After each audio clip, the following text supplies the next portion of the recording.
शून्य की गूंज डॉ। आर्यन मेहरा एक प्रसिद्ध वैज्ञानिक थे जो ब्रह्मांड के रहस्यों को समझने के लिए एक नए प्रयोग में लगे हुए थे। उनका शोध एक अनोखी ऊर्जा तरंग पर था जो ब्रह्मांड में कहीं से आती थी, लेकिन उसका कोई स्रोत नहीं था। उन्होंने इसे शून्य तरंग नाम दिया था। एक दिन अपने लैब में गहन प्रयोग के दौरान उन्होंने एक शक्तिशाली मशीन चालू की जो उन रहस्यमय तरंगों को पकड़ने के लिए बनाई गई थी।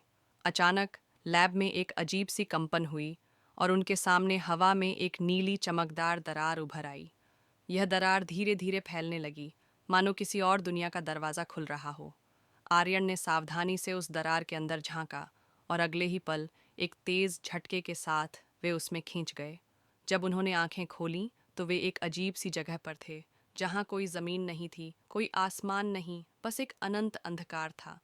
आर्यन को महसूस हुआ कि यह जगह सिर्फ एक आयाम नहीं थी, बल्कि यह शून्य खुद एक चेतना थी, एक अनंत सजीव शून्यता जो सब कुछ निगल सकती थी। आर्यन ने वापसी का रास्ता ढूंढने की कोशिश की, लेकिन जितना वह आगे बढ़ते उतना ही यह जगह उन्हें निगलती जाती। तभी उन्हें अपनी मशीन की हल्की सी झलक दिखी, जो अब भी उनके हाथ में थी। उन्हें याद आया कि इस मशीन के ऊर्जा स्रोत को उल्टा कर देने से एक प्रतिक्षेप तरंग उत्पन्न हो सकती है।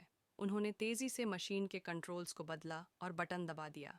अचानक एक सफ़ेद रोशनी फूटी और एक भयंकर गूंज पूरे आयाम में फैल गई।